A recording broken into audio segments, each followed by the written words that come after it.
Hello and welcome to MICE, the Massachusetts Independent Comics Expo. I'm Dan Mazur, co-director of MICE, and thank you for attending this panel, which is a co-presentation with Comics in Color, and it's called Black Imagination, Afrofuturism to Afrofantasy. Before we get started, I want to thank our sponsor for today's event, the Boston Compass. Boston Compass is a free, volunteer-run monthly newspaper which navigates readers to underground, above ground, and all-around awesome happenings in the Boston area, like MICE. Boston Compass is a project of brainarts.org, brainarts.org, I should say.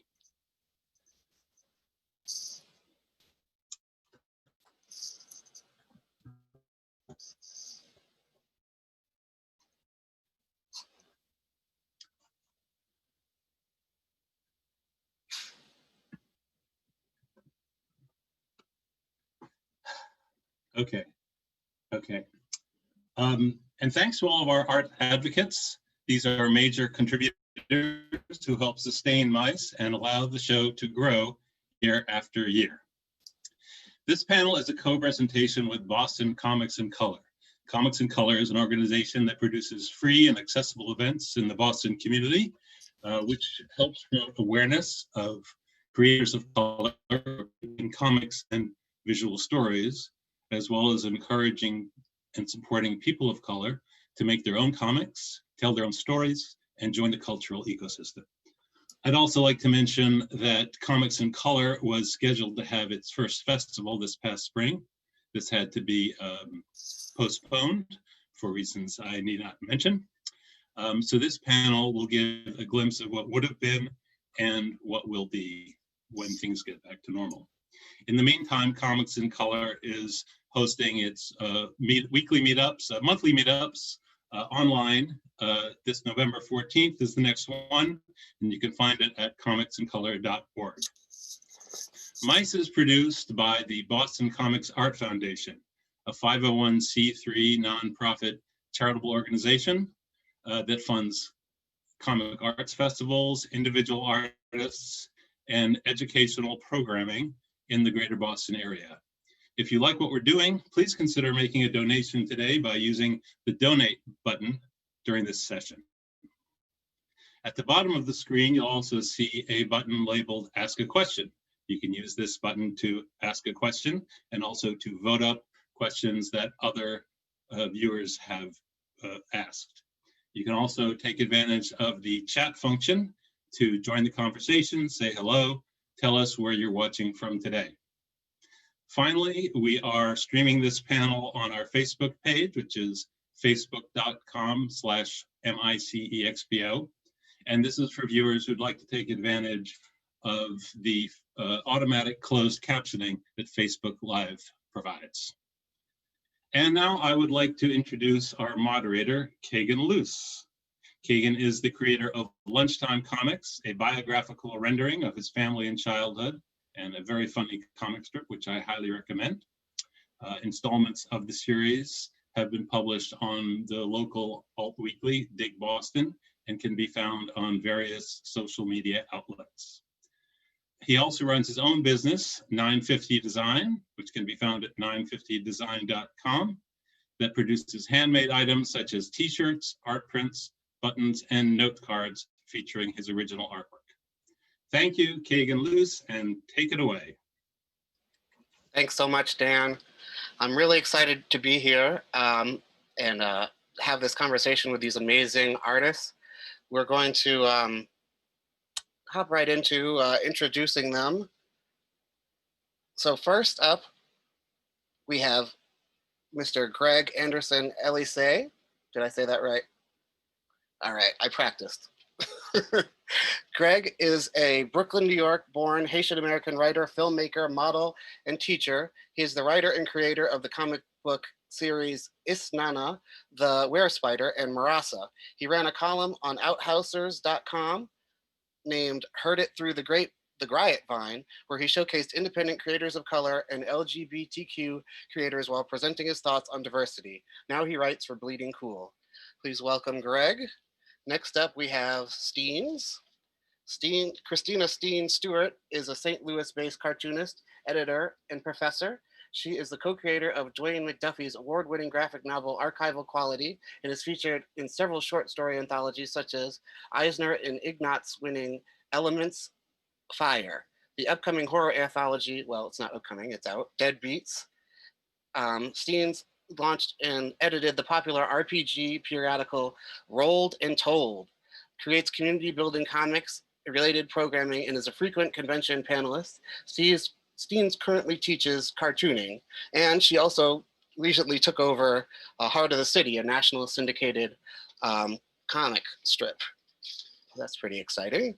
Next up, we have TJ Sterling. TJ was born in Grand Rapids, Michigan. At an early age, he displayed a very keen and almost prodigious talent for art. In the late 80s, TJ began to take serious interest in drawing comic book superheroes. He frequented numerous local comic shops where he began to collect his first set of comics, which would eventually inspire his signature 90s comic style. Over the years, TJ continued to hone his artistic abilities by taking numerous art classes during school and summer periods. In 2001, he moved from Michigan to New York to attend art college.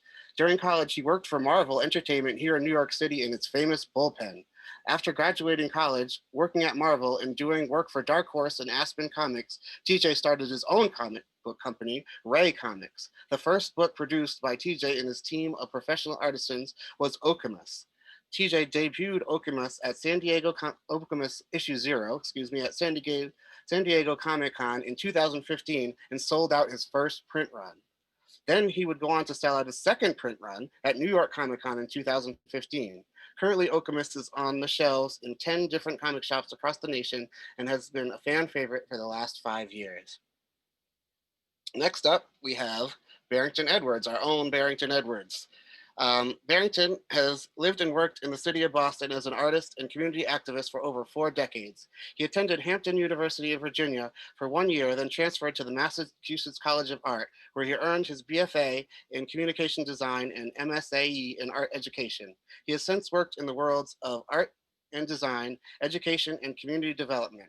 Barrington has the worlds of art and design, Barrington has worked with organizations in Dorchester, Roxbury for years. Barrington is currently a member of the Visual Arts Education faculty at Mass College of Art, where he teaches art education. In addition to teaching, he has been given the role of supervising practitioner for his department's intern program. Barrington is also a member of the Boston Comics Roundtable, a co-founder of Comics in Color, yay, and active with the design studio for social intervention and the Black speculative arts movement. He works to develop his practice as an art maker and social practice developer in concert with his teaching practice. So please welcome our amazing panelist here today. Hey. So first, I'd just like to do a quick definition of what Afrofuturism is. Afrofuturism, and this is a quote from Mark Derry in his essay in 1994, speculative fiction that treats African-American themes and addresses African-American concerns in the context of the 20th century technoculture, and more generally, African-American signification that appropriates images of technology and prosthetically enhances the future. So that was that definition. So for Afrofantasy, which is a little bit looser of a term, the best definition I could find was stories in the fantasy genre that center around the African continent, the African aesthetic, and featuring a majority of characters in the African diaspora. So that's what we're going to be talking about today: Black imagination, Afrofuturism, and Afrofantasy. So I'd like to start out by asking our esteemed panelists here, what personally drew you to pursue the genre of Afrofuturism or Afrofantasy in your own work? And anybody can just hop in. We'll do it popcorn style. Perfect. Yeah, I mean, for me, I've always been the biggest fan of like anything futuristic, desolate, whether it's desolate future or it's like Star Trek type future or Star Wars. Like, I've always liked the idea of what could be. And for me, like I said, I think could probably speak for a lot of us that we didn't really see a lot of people of color represented in some of those futuristic films and movies and TV shows. And I think you know, not seeing us being represented kind of like planted seeds in a lot of our imagination of like, how can we create those narratives in those spaces, you know, as time goes on.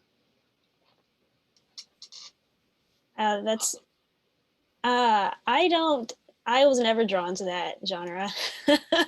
I don't like fantasy. I like sci-fi, but I don't write either. So, you know, I see it as just making sure that there's a future that we're in it, and not necessarily focusing on the fantasy or the sci-fi elements, because I work in realism. Most of my work is comedic. You know, my syndicated comic strip is comedic, archival quality. That was in I consider reality. I see it more as horror than fantasy, because it is scary, and I think ghosts are real. So it's definitely, you know, about, for me, I just want to make sure that people can see that, you know, you can have a realistic, grounded adventure or storyline or anything and be Black and not have it be about the struggle, or, you know, well, in order for the stories to be worthwhile, you have to suffer first, you know. Like, I don't want the work that I put out there to give that impression that this is all that we have, you know. Yes. Absolutely. I guess. remember. Oh, go ahead, Greg. No, you got it. Bust it down. Brooklyn keeps on taking it. Take it. Go for it, Greg.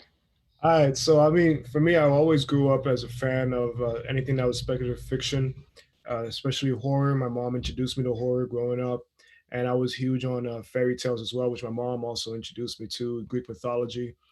And I remember being young, I was obsessed with Hercules and Xena, and I remember how hype I got when Gina Torres uh, would guest star, because it was just like, yo, this dope Black woman who's just, you know, kicking as much butt as these characters, and realizing I don't normally see too many Black characters who were main characters in a lot of those things that I was watching. And I mean, as a kid, race wasn't really a factor to me, but I remember seeing that and just thinking, whoa. And in a sense, I think it was like subconsciously that I was hopefully good enough to stand up with these type of characters, in a sense. So even watching the X-Men cartoon show, we had Storm, which was cool, but then when I saw Bishop show up, that was like, holy crap. That And Jerry curl. yeah, I think that reinforced my sort of, I guess, pursuit of creating characters who were people of color, and having them be the main characters instead of the side character, the supporting character, in the sense. So as I got older and started being introduced to finding creators who were doing that, I think that really even pushed my passions of doing this with my own work. Like, I have a very specific memory, and you know, memory is really half fake anyway. But yeah, you know, it's unreliable.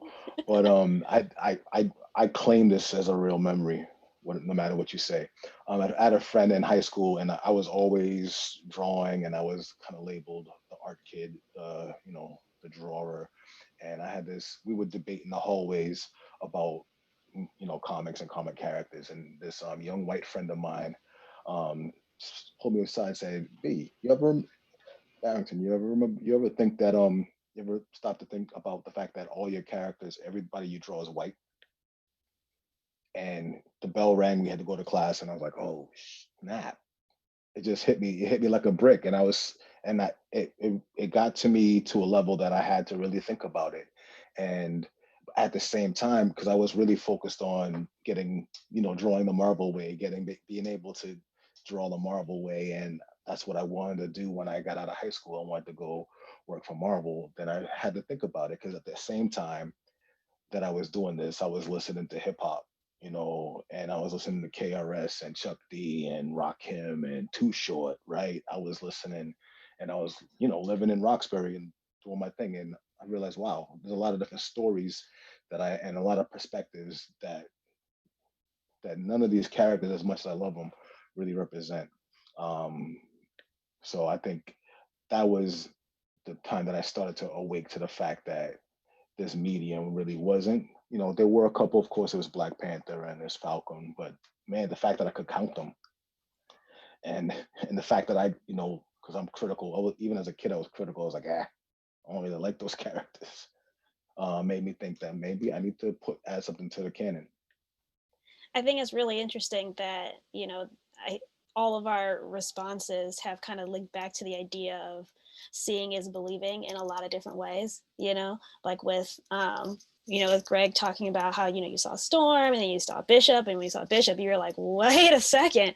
I think that happens to a lot of us in different ways. For me, when I was working at the comic book store, I didn't even consider making comics. And I was like, I dropped out of school. I went to school for art. I was always interested in art, but never had I ever thought that I could make comics because I didn't see anybody who looked like me that was also making comics, but when I did, that's when it clicked, like, oh, okay, well then I should be doing that. It's so obvious now, and it's interesting that sort of feeling has always happened. I was doing research for my next book, which is called Side Quest, A Visual History of Tabletop Role-Playing Games. And it's partially semi-memoir between me and my co-creator, Sam Satin. And a part of it, I was talking about how my dad played D&D when he was younger. And when I was younger and he told me that, I was like, what? You play that nerdy white boy game? And he was like, yeah. And I had a lot of fun. And I was like, so did you play as like a Black person? He was like, well, no, I played as a white elf because that's what the pictures looked like. And I was like, huh, okay. And then that's where I was like, well, I can close the book on that. But then he was like, well, hold on. I was thinking about, the book, Gods and Monsters, and how the gods in Egypt didn't look Black either. But in his head, they were. And that was his first step into deciding, this is how I'm going to visualize it, and it's weird that we still are having that same thing, generations later. So I'm really hoping that with, panels like this and the work that we all do to get out into the mainstream, that we have less of that. We have less, Black kids not knowing options or not realizing what else is out there for them, Yes, I think it's really clear from all of your answers that representation is very important, and I think everyone on this panel is doing amazing work to, represent, people of color in their comics. And I just remember the first time I went to Black Comic Book Fest in Harlem, New York, and I saw TJ and Greg's work there, and I was just blown away by, just this culture that I hadn't seen before, all this characters of colors in these amazing stories. So, but as you know, Black folks are not a monolith, right? We come from many different places. We have many different lives and ways of living. And I just wonder from each of you, how does your background inform your writing, like your culture come into your writing and your work? So there was one time when I was working on a storyline for Heart of the City where I was like, this is very much written by a Black person, aka me, because it was a scene where Hart was at her school play, and this was the first time that she had gotten the lead, and her mother was there dressed to the nines. I'm talking had a shirt with her face on it, had brought a blanket, brought popcorn, had a neck pillow. She was like, that's my girl. And it's that's the kind of thing that I saw from Black people, when we go to graduations or whatever, it's always like, woo, yes, that's my cousin, and so it's I did think, it to my kids. yeah, I did it. I do it. That's what you're supposed to do, but I never really saw that kind of support or that sort of overacting sort of thing in other realistic comics like that. And it was really, really interesting because I'm writing Hart and her mom, who are white. And so I'm wondering man, if a white person had written this, I don't think the joke would have been like, wow, I can't believe my mom is embarrassing me like this by yelling so loud. It may have been, I don't know what it would have been because I'm not white, but but yeah, I don't know. I think some stuff like that is where it affects the writing that I do.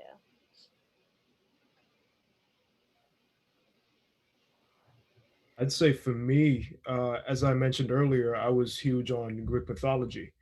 And when I didn't know anything else aside from that, I didn't really care for anything else. Greek mythology was my thing. Anytime I saw a book, I bought it, even if I had no money as a kid. I found some way to get that dang book. But it wasn't until I was in high school and I was an art major. I went to an art school, and my art teacher had this big book on mythology from all over the world. And I remember the first thing I went to was, let's see what they got on Greek mythology, as always. But then I started thinking, do we have any gods, any from the Caribbean, like Haitian gods and so on, given that that was my background. So I just thought, oh, I would be interested to see what they have. And there was a huge section on deities and spiritual figures from Haiti that I had never heard of. And I thought that was flipping cool. Of course, I went to my mom because, that's her country. And when I asked her about it, she was like, we don't talk about that. No, absolutely not. And I was like, whoa, all right. And when I went to my pops, now my pops was just like, oh yeah, what you want to know? I got stories for days, man. And him, telling me like the cultural stories, I remember just being so fascinated. And then I started looking for more stories. When I went to college, I started taking these elective courses that were Black and finding out a lot of these mythological and these folktale figures. And I think from there, my fascination just became one of those things where I wanted to find a way to continue on that legacy in some sense. So the same excitement that I have is sort of what I want for other people doing when they read the books and realizing that we have so many cultural stories that it's not required for us to be educated on, unlike European history, European fairy tales and mythology and so on. So I think that a lot of that reinforces what it is that I do with my writing.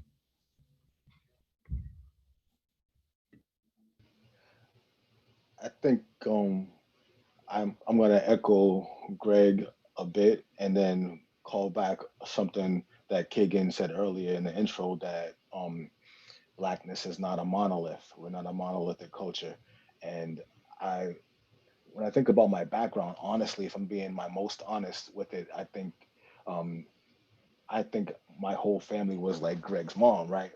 Like, my family's Caribbean, like Jamaican to be specific. And of course, if you know anything about Jamaican culture, you know that there's lots of callbacks to African culture. And there's, we grew up, I heard the Anansi stories, and we heard, a lot of other folk tales here and there, but it was like, no, this is a Christian household. We do Christian things. Like your culture is like Judeo-Christian. Like your culture is whatever the Bible says. And I think that was growing up a lot of the what I saw as like the household culture. But outside of that, when I became a teenager and started to question and figuring out what my culture is on my own, what I realized is that like Black culture isn't a monolith, and it's really more of like it's a search. So the search for what Black culture is became what drove me in fleshing out characters or doing world building. That struggle, that kind of that tension between Blackness and Americanness became like a part, like an integral part of how I saw my culture. And I would, and that, of course, at a certain point, I would love to like transcend and get out of that loop. But I guess we'll talk about that loop later. But I just felt like, in terms of my culture, that search for what the culture is the culture, and that's Was always in it.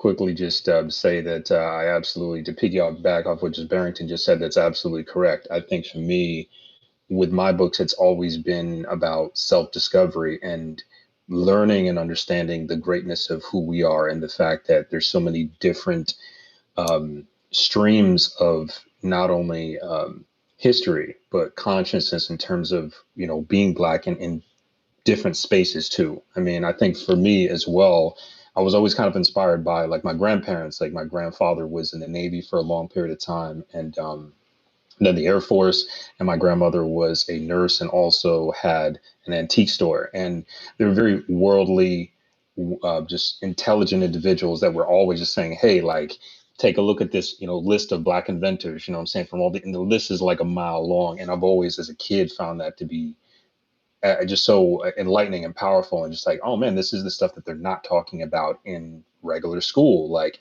you know, why is there so much of our oppressive history being taught versus some of our incredibly powerful, rich history? And that just led me to take more and more classes on, you know, African spiritualities, African history, and all these things throughout high school and college, and which really kind of gave me more of a broad, generalized view of just some of the most amazing things we did, pitfalls and good things as well. And all of that continues to inform some of the stories that I'm telling. And then also just who my character is. The main character, Kale, within Alchemist, is always not only searching for who he is as a person, but who he is as a Black man within this past and present and future space. Yeah, I think what you're saying about how, you know, the culture is finding that culture, and the backstory and the history and all of that.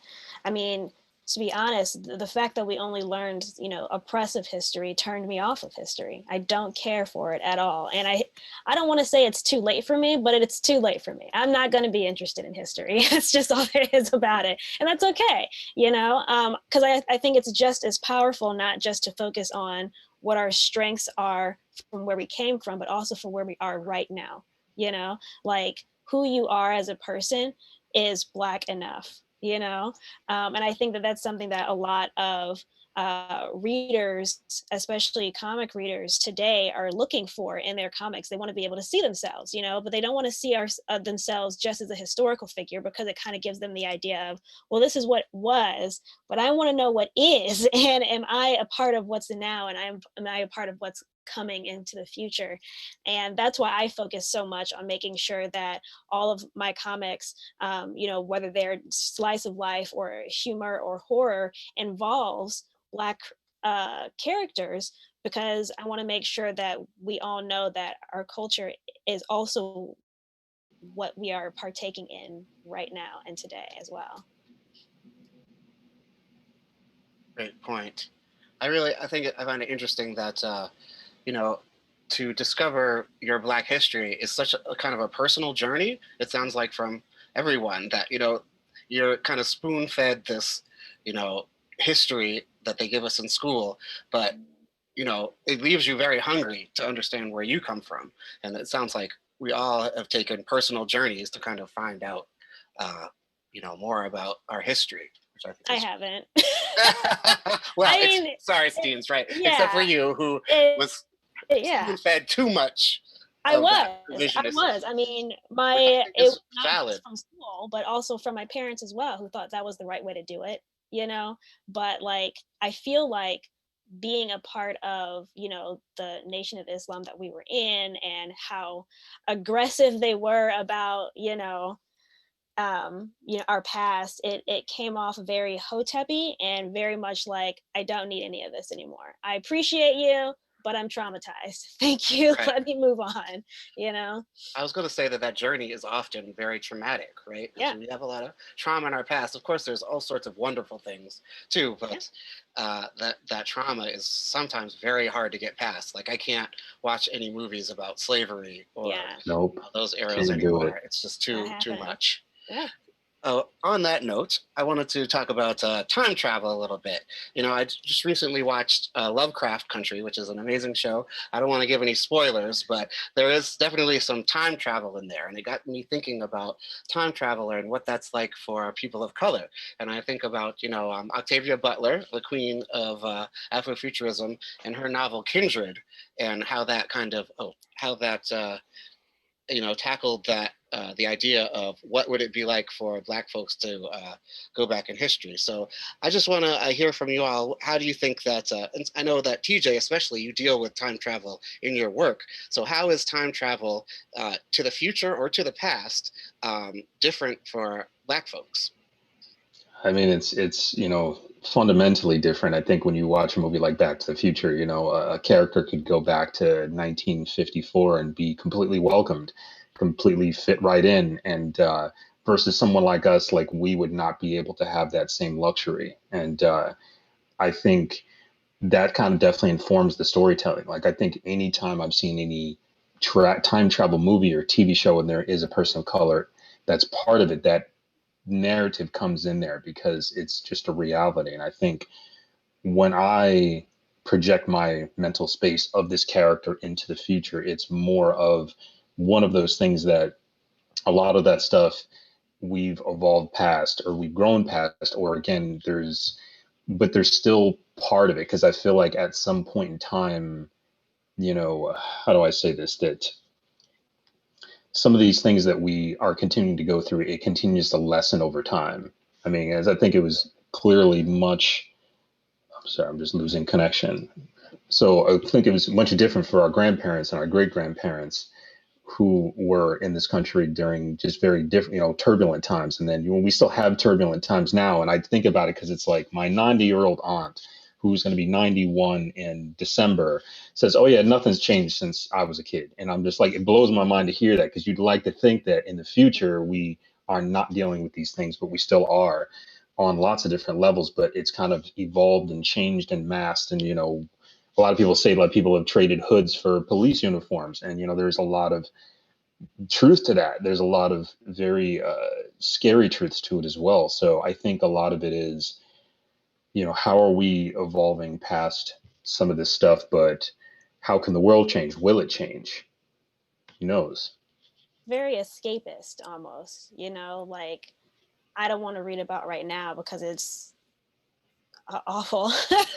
But I want to read about the future because I want to feel hope that this racism doesn't evolve into a more sinister type of racism, that it eventually goes away. That's kind of what we all hope for, and that, or at least that's what I hope for, and so that's why I'm like, I get so excited about most sci-fi movies and TV, because I want to know, like, what has changed fundamentally, though. Like, I see that we have flying cars, I see that we live on the moon, sick, but what has changed about us as people, so that's what I like about time travel, is I get to see what people hope for. And I wanted to quickly just add something that I've worked with corporate America for a long time, doing production art and design stuff. And one thing I've noticed that's been really evolving is the culture around inclusion. And I feel like a lot of the younger people who are holding the torch, people in their teens to the 20s, early 20s, mid 20s, they're holding the torch for what inclusion is supposed to look like. And older companies, people who are bigger, are following this. And that to me gives me the most hope for what things look like in the future, just to piggyback off what you said, Steenz.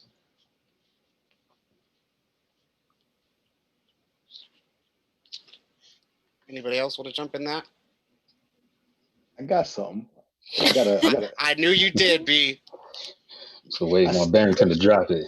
I stay ready with it, man. You can't ask me a question. Can't ask me a question. I'm the professor. Yeah.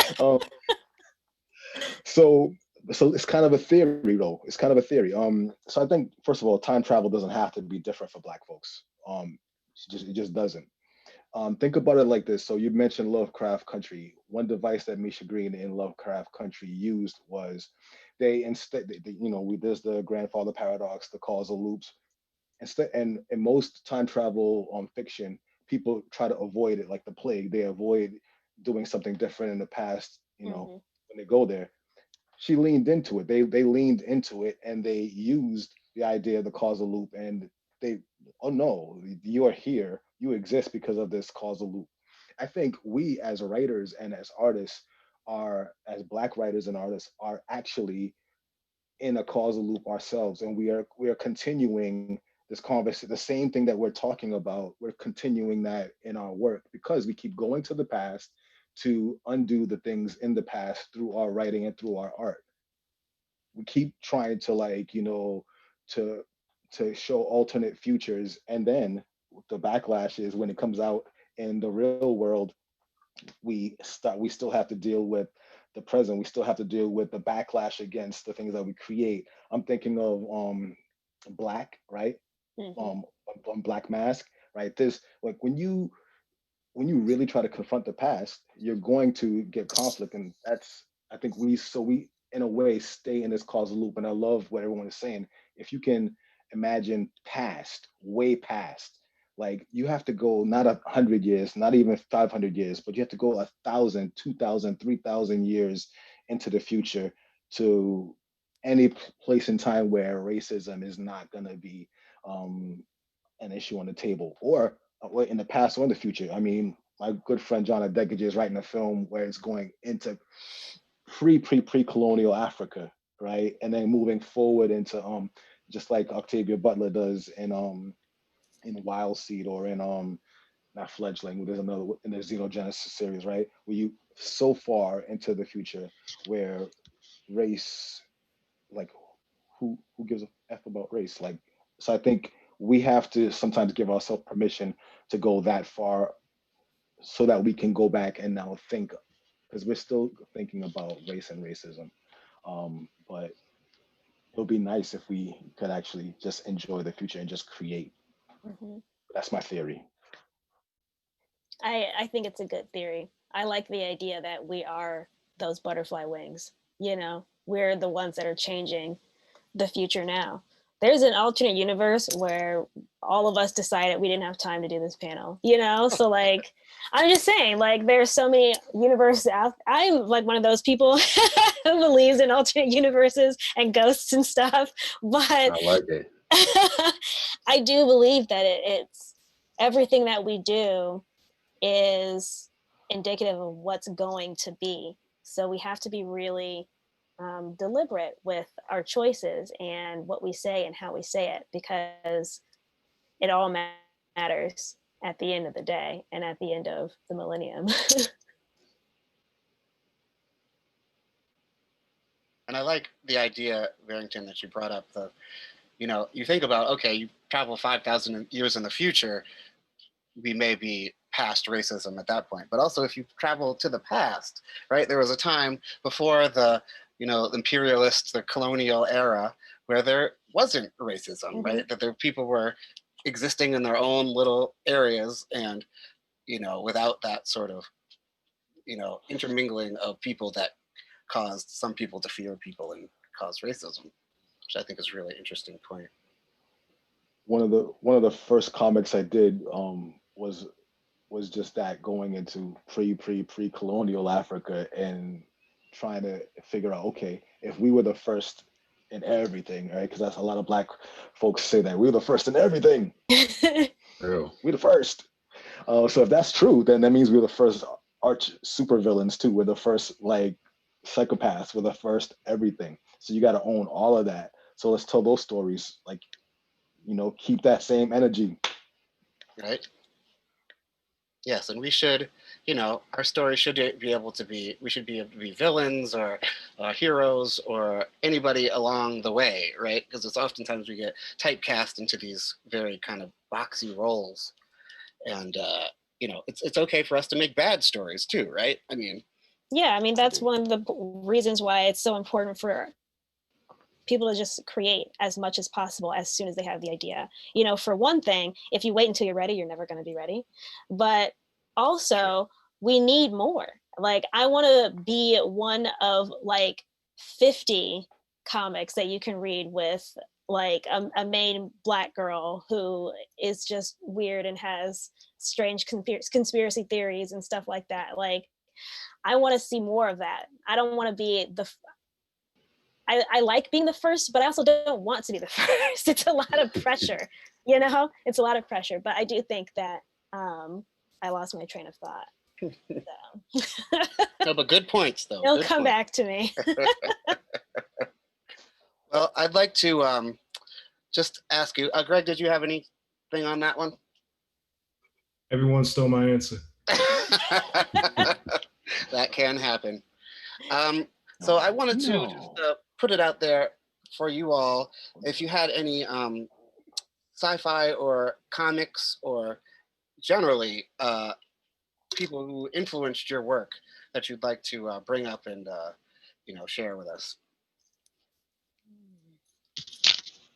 Yeah, I mean, again, most of my inspirations came from 90s artists like Todd McFarlane and Jim Lee and Ryan Benjamin, and guys like Brian Stelfreeze too, to me are like these incredibly powerful artists that have just been doing stellar work forever. And, being able to find somebody that looked like me that did such amazing work was always just, very incredible.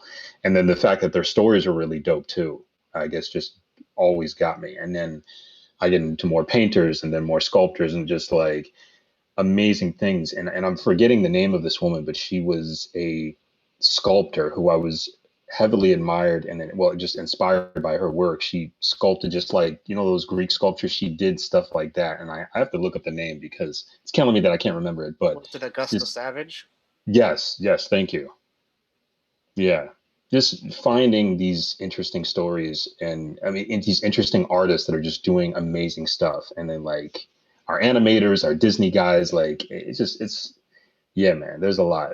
There's quite a bit that I was inspired by. Mm-hmm. I'm always inspired by my peers, I feel so good when I see us all doing the thing, like even if I just see you like at a convention behind a booth, I'm like, yeah, we're out here. I miss that.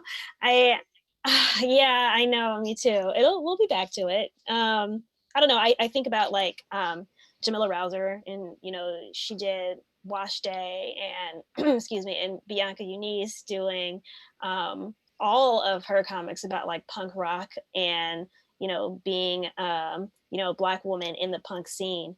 That's the kind of stuff that inspires me, because when I started really getting into comics outside of your usual superheroes, I was reading graphic novels like Blankets and Adrian Tomine and like sad dude stuff, which I really enjoyed. Like I like reading sadcore comics, but I also want to read sadcore comics about people who look like me and doesn't have to do with like just being like trampled on, like I want to see a comic where a woman is deciding what she wants to do with her career. It's like as simple as that. So seeing other people do it, it makes me want to see more of us do it as well. So yeah, my peers. I'd say for me, I was always inspired by whoever was doing something horror related that I was into, that was doing fantasy related. I think when, like, say, for example, Mortal Kombat was, as a kid, Mortal Kombat blew me away. I shouldn't have been playing that game, but that was my jump off when I was younger. And just all the crazy characters. And I think that sort of inspired me to start making my own characters with their own stories. And as I got older, finally started learning about different authors and filmmakers. And one thing, they were always white. Like race was never a factor for me growing up and being inspired by this. But as I said earlier, when I did start seeing Black people, Black characters, that just blew my mind in a sense of, oh, I can do this as well. And, getting into writers like James Baldwin was revolutionary for me, and seeing just the type of care and character development that he had in his stories, and the subtlety, the aspects of Blackness, the nuances of Blackness. And I think that really, really pushed me into challenging myself as a writer, in the sense of I wanted to see more Black characters in speculative fiction, but I also wanted to have those nuances that I was reading from people like James Baldwin or Toni Morrison as well. And Toni Morrison, there were various ways where she even bended genre in her stories. even if it was just like one supernatural scene out of nowhere. And I think that to me was just something that was extremely inspirational when it comes to my own work. And so I have I can run down a whole list of people who inspired me. And same as Steen says, I have a lot of people in my peers who do amazing work. And I fanboy even though they're my friends. So, but yeah, I always find something to be inspired from, and I think the past couple of years of learning more and more about Black history and Black artists and writers, even going back to the Harlem Renaissance and finding that who were never talked about, stuff like that is always fascinating to me. Yes, absolutely. I think it's an important point that you made that, you were interested in the genre, and then when you saw people who look like you doing that genre, you said to yourself, I can do that. And that's why I think like the things like this, like the Comic-Cons, panels like this are just so important for people to understand that like, you can do it too. We do it, you can also do it. All right, Barrington? Okay, I'll be quick. I wrote a list, so because I could go on, like everybody's saying, I could go on. I could just pull somebody off this wall, right? That could be the whole panel, just talking about influences. But I won't even go into the list. F that, right? I'll just say I grew up on Marvel. Marvel Comics had me at a really early age. Then in high school, Frank Frazetta was just the guy. But I'll also just like I was listening to hip hop music, I was looking at hip hop art, Vaughn Baudet, and and all the graph artists that I came across and we knew and we weren't supposed to be looking at. Graph artists had probably more influence on me at that really critical development than many other people. Just the fact that they were telling large scale, colorful stories in the way that they were doing it, that was like, wow, all right, what if I took this and I what if I brought this feeling, this energy, this power, this scale into comics? And I've been struggling trying to get that this whole time. But folks like Mishindo Kumbo, like boom, when I first saw him, I was like, oh my god, what the hell? Fire. Who is this guy? Who this is Shout out to this day. Machindo. To this day, Mishindo, like well, you know what I'm talking about. You go and like this is the god, right? Stelfreeze, you already know, like Octavia Butler as a writer, N.K. Jemisin, Marlon James as writers, Juno Diaz, my guy, but like on the back of the wall, like Goseki Kojima and Kazuo Koike, like the whole Lone Wolf and Cub series, like that. Hayao Love that Miyazaki. series. Yeah. Oh my God. Like the even the I think, 90s was a little show that they did, or that little movie series, killer. yeah. I mean, just everything like, yeah, of course. And then that made me look at filmmakers, right? Who's really great with composition, who's really good at color. Like I think around the time that I went to art school, I actually started to move away from comics because I just thought that comics can't, there's just so much out here. Then I realized I still love comics and you can just fold it back into comics. So like Dawood, that brother man, and now Ta-Nehisi Coates the stuff on Black Panther. It's like it's a great time to be alive, to be a comic nerd. Yeah, absolutely. Absolutely. Greg, what you said about that nuance, I'm like still thinking about it because like that nuance is real. I think about all the TV shows that I watched when I was growing up, all the DC animated TV shows by, Dwayne McDuffie, and even stuff like Recess, Hey Arnold, like all of those cartoons told not just funny stories that you get entertainment from, but they also taught you lessons as well. And it made you really think about who you were as a person. And that's what gets me into continuing to make comics, because I think that a visual medium like sequential storytelling is just one of the mediums that's perfect for getting those kinds of stories across. You know, you can really take your time and look at a page. You know, if you pause a movie, it's going to look weird. You know, you've got like the awkward poses and the weird lines, but with a comic book, you can take your time with it. You can open it and you can really study a page, and you can start to feel what is there on the page. And I think that nuance and that subtlety is something that comics does best. That's such a good description, Steenz, of why, you know, like printed comics are so important. And it's that tactile feel of holding the comic and sitting there and gazing at the page and how it's printed and all that stuff. Yeah, I think that's really good. It's all part of the experience, you know? All part of the experience, absolutely. Well, there's so much I want to talk about here, but I want to give some time for questions. Dan, do we have any questions from the audience? You indeed. All right, lay one on us. Our top question, well, we have a tie for the most upvoted questions. What myths / folktales / African deity stories would you love to tackle or adapt? That's from Maya, by the way. Question.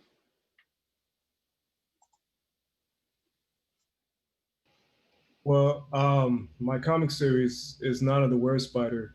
Is essentially me having fun learning about all types of Black deities, whether they're from Africa or Caribbean, African American, you know, South American, just anything that's Black. I want to try to showcase. And my main character is the son of Anansi the Spider, who is the West African god of stories. And I thought that was a perfect way of using that as a way to introduce people to different types of stories that we have in the various Black cultures. And you know, so far I've tackled Anansi, I've showcased Papa Legba from the Caribbean spirituality. I'm messing with Impudulu from South Africa. Like every story is me tackling different folk tales or spirituality figures and just showcasing that we have so many dope characters as well, next to Heracles and Zeus and Thor and Loki and stuff like that. Do urban legends count?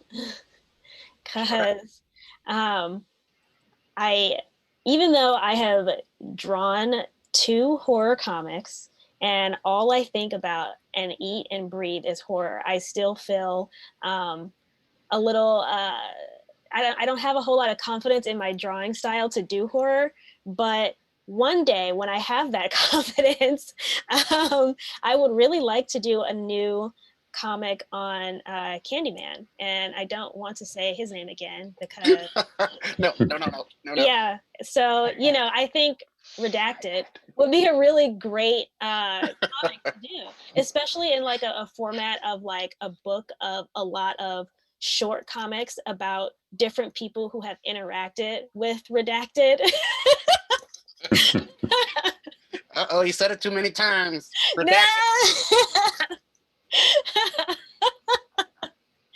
But it's true. I feel like that's one of those spooky urban legends that was more connected to me, you know, because I mean, I'm not from Chicago, I'm from Detroit, but you know, Detroiters, we love Chicago. But I don't know, whenever I saw that movie growing up, I was like, oh my God, this is our boogeyman. I love this. Yes.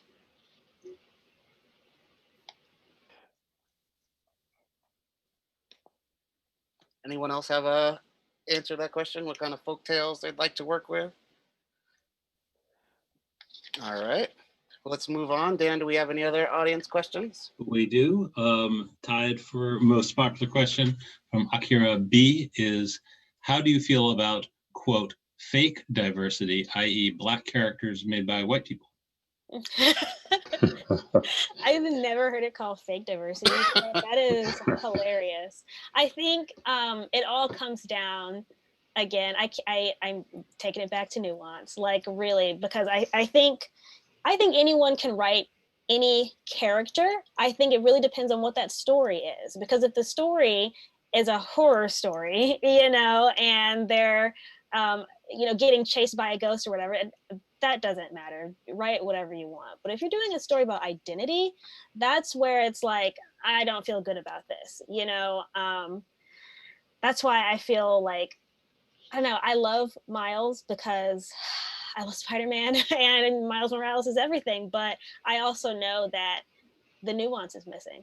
And I feel like if a Black writer had, you know, created and ran Miles Morales, specifically an Afro Latinx writer, oh my God, like, I think it would resonate even more, because they've lived that identity, you know?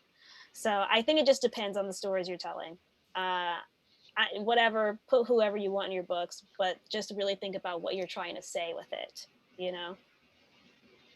And I absolutely echo with that sentiment. I think that what some of the bigger companies have gotten in trouble for over the years is just them not having that authentic voice behind the character and just trying to serve or check a box, if you will. And I think when you're just trying to check a box, people are smart and they know that you're trying to pull the wool over their eyes, and then they get upset and they don't want to buy your books anymore. And I think that's why we have such a huge influx of people who are genuine of all races. Because I mean, I think any one of us can speak to the fact that we've been at a con, we met somebody who doesn't look like us but is interested in our stories because they want the real thing. And I think for me, it's always been about just intention, integrity, and just really telling a true story that you comes from you. Because I mean, it can't be much truer than that. And thinking about the people who are you know, supporting us, because they are giving us the fuel to continue to tell these stories, and just, you know, being a servant to them as well.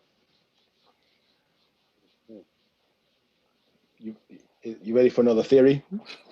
Let's Oh, go. This is not even a theory. This is so. I think fake diversity comes from fake platforms. If we're talking about there's mainstream and then there's underground, there's independent, there's lot you can have a book with lots of integrity in mainstream comics if it's done right. I would argue that producing a TV series is probably has more difficult and has more at risk than producing a comic book, right? Well, for I'm thinking of American Gods, where Neil Gaiman went to Nalo Hawkinson and said, "Hey, I need you to kind of can we write this together? I really want to make sure I'm portraying the Anansi character correctly," or places like that where you're actually doing the work to render characters in a three-dimensional way. If I write a character who's white, right? Am I fake? I think I have to kind of put in that work. So in mainstream comics, you're gonna get stuff that's disposable. Like, I mean, you're talking about people running around in underwear and doing like crazy, like really ridiculous stuff. You're gonna get stuff that's disposable. But when you dig for work that, you know, that is really representative, I think you'll be able to discern more. But you can't expect the industry to kind of just be 100% representing, because what they're telling you is that, you know, they don't have the people. They don't have the people with those voices working for them, which is a whole other argument, which is a whole other conversation.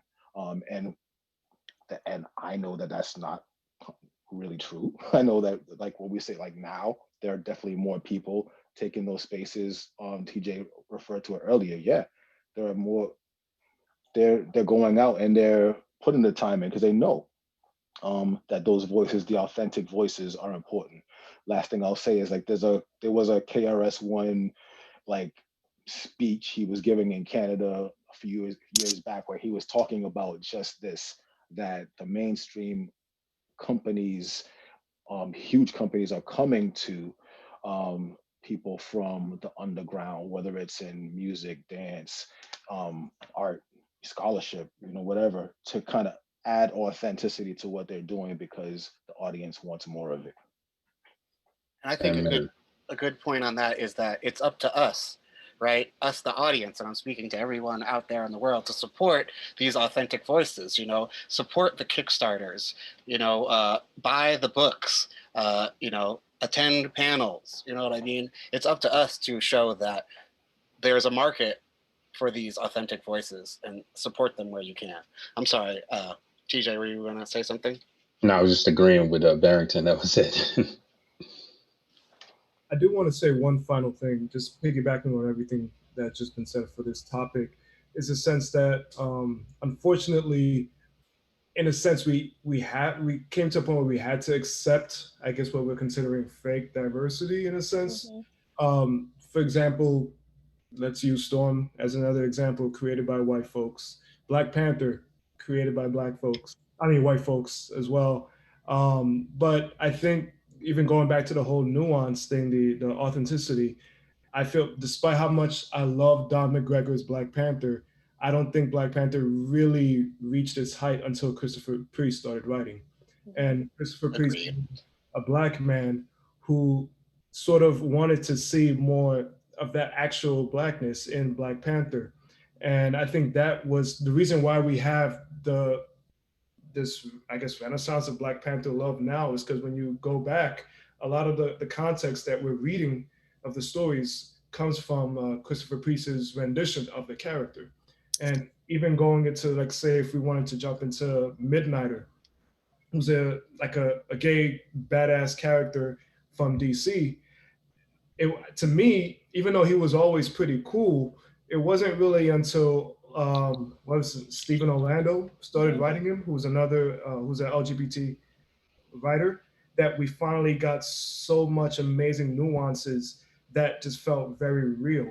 And I think that's the thing. You can create as many characters, as many marginalized characters as you can, but sometimes it may seem very, why are you doing this? Are you doing this for the dollar? Are you doing this for this and that? And sometimes you don't know why, but it really isn't until they find that actual voice, the person of that similar background who actually knows who the character is.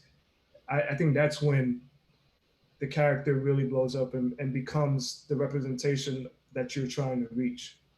I think it's also important for people to remember to speak up about why they like that authenticity. You know, I've been on many a panel where, you know, I've had to talk a white person down or whatever because they're like, what, are you saying I'm not a good enough writer? You know?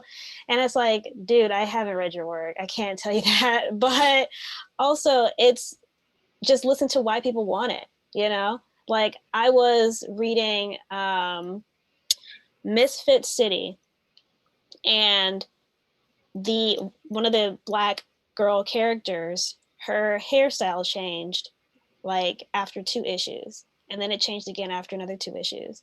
And that nuance came from because it was someone who has my type of hair, you know?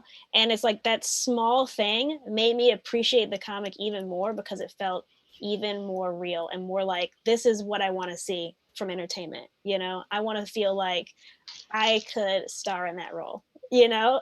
So if we don't talk about why those reasons, you know, then you're always going to have people saying like, why not? Why are you keeping me from writing something? Why are you trying to censor me? You know, but we need to just have a conversation about it. No. The reason is nuance. And if you don't want to hear us talk about nuance, then you shouldn't be writing it.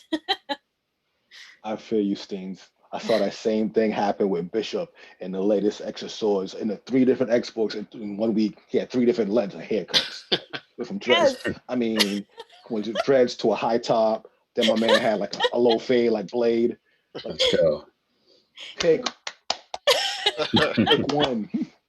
Yes. Yeah. That's great.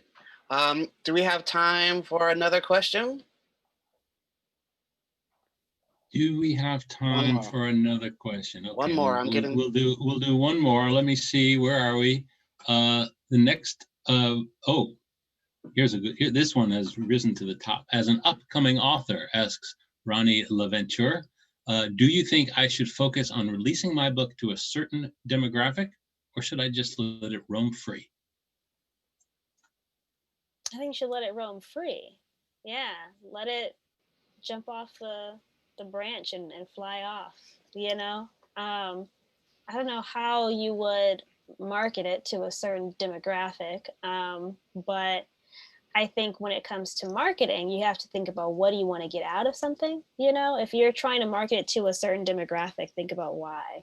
You know, if you're trying to market it to a certain area or a certain type of people, or, you know, I think that can be limiting. So I would say do everything you can to get it at the widest releases you can, you know, so not just independent publishing, but also look at what can you do to get your comic into a store. Maybe some retailers do, you know, they have deals with local artists and writers to sell their work at a, you know, at a discount or at a price or something. Then you've got the option of putting it on like Kickstarter to get an even more wider release. Give it to people at your local library. You know, you have a lot of options. You have more options and opportunities if you spread it widely. But if the idea is to get feedback from a certain demographic, then definitely reach out to that demographic and make sure that they have it in their hands. Because if there's anything that is more frustrating is when a piece of work that comes out by a marginalized creator is put out, and then the only reviews or the only thing that people talk about or comes from people who aren't from that marginalization. So if you're looking to get feedback on your work, or you want to make sure this is a Black book for Black people, then yeah, definitely make sure that those Black people get it in their hands, but in addition to rather than instead of. I want to say it's a mix of both. Release it out widely for whoever can pick it up and appreciate it, but at the same time know who it is that you're targeting. You know, so for me, I always say this, I come from the school of Toni Morrison when she got asked about, you know, who she writes for, and she just said, I write for Black people, pretty much that. And that's literally what I see for myself when it comes to my writing. I write for different types of Black people. If you're not Black and you still want to read it, dope, come, give me your money. You know, I'm totally like, join the party. Hopefully you enjoy it and so on and so forth. I'm not going to limit anyone who wants to read my stuff. But at the same time, I do know for me, myself, as a Black consumer growing up, this is the type of stuff that I want to see as a Black person. So I'm relating that, and to hopefully target the same types of folks who've been looking for this as well. So that is generally my demographic, my target that I'm going for. But at the same time, I'm not limiting it. I'm releasing it anywhere that I can. I go to various comic shops because, for all you know, maybe there's a Black person who isn't around a black store where they can probably pick it up. They can go to a regular comic shop that has everything, and they just, maybe that day they see that and it speaks to them. So you really have no idea who it is as well that you're inspiring, who's going to read it. And there's a lot of people outside of that demographic who actually like variety. So I'd say don't limit yourself, but still know who it is that you're looking for. And I always go back to, what is it that you yourself, if you're of someone who is usually marginalized, what is it you yourself want? And how can you use that to target and find the people who want the same exact thing? Yeah, I'm definitely say that I agree with both of those points and those sentiments. I definitely, it's, yeah. If I had to pick whether it's yay or nay, I'd say it's a mix as well, because when I came out, it was definitely like I was speaking specifically to my people. Like, you know, this is a book about our type of people. You know, our characters, our stories, and it was cool that everyone. You know, there were other people that wanted to get on it, but I was definitely more in the space of wanting to focus on the main demographic, Black and POC people that like comics, that like sci-fi, that like futurism, that like action, like though that was the genre that I was sticking with. So I was very focused with that intentionally when I was at a convention. But again, still keeping it open for everybody who wants to try to check it out, because there are, again, a lot of people who are not us that are interested in our stories and want to see something different. And I think it was kind of crazy for me. I think, Greg, you and I we were in Detroit, and an older lady, an older white woman had said to me, like, look, I'm looking for Black superheroes that are women or men, anything that's basically not white men in comics. And it blew my mind when she said it to me, because I'm just like, wow, like, you just don't know what people are interested in and what they want. And I think they know more. People of all nationalities know now that unique stories and authentic stories are the way to go, 100%. So just do what's true to yourself, like feel it out. If I'd say anything. 10 years ago, I was at a small local, not even a Comic-Con, just a festival, arts festival, and I was selling one of my first comics about, I don't know if it could get any blacker than bliggity blacker than this, and controversial, right? Steenz, you might crack up. Is, you know, Yakub, the big head scientist, I like made him this archetypical threat, this supervillain, and this white person came up to the table, started, is this like Yakub from the, I was like, oh, what do you know about? And they were breaking down, like, and they picked it, they bought it, they're like, yeah, I got it, I know about this. 7 years later, I was at a comic convention, I think it was at Mice, and that same person came back to me and because I still had copies of that book, and like, oh, I have this, I bought this, I met you in Roxbury. And I say that to say this: you never know who is interested in your work, as everybody already said, but also who's gonna challenge or kind of push your ideas, right? You never know who your base is, and I would say, yeah, definitely start from your base and develop that base, your your friends, your family, your affinity groups, and then move out, because you never know what's out there. You're on mute, Cagen. If I didn't do that once during one of these things, that something would be wrong. But yes, tell your story, people. That's the basically tell your story. But I want to thank everybody for coming. This was really an amazing conversation. These are amazing panelists. Thank you so much for joining us on this conversation about Black imagination. I'm fanboying out right now because I'm big fans of all of you, and so excited to have you here. And thanks to all the audience members who came to check it out. And I'm going to pass it back to Dan, who's going to wrap it up. And just thanks again. This was amazing. Thank you, Cagen. Thank you, Dan. Yeah, thanks for having me on. Thanks, Thank you, Cagen. Thank you, guys. Thank you, Mice is awesome. This is awesome. Okay, so thanks to Cagen and the panelists, and thanks to everyone for coming. You will, of course, now want to buy and read everyone's books and give them your money. And there's a button at the bottom of the screen that says buy the panel's books. So do that now. And while you're doing that, I will tell you that this session is part of the Month of Mice, a month of free comics programs, including panel discussions and workshops. And we're in our last weekend.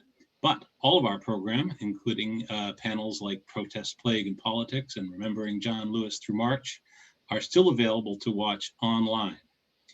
For a full list of sessions, visit miceexpo.org, MICEXPO, and check out our fundraising raffle, where you can win cool prizes like a tote bag of books from Drawn and Quarterly, a mice sketchbook, and a Wacom One tablet. And I hope to see you later today for the final round of our Iron Cartoonist Tournament of Champions at 7 p.m. Thanks.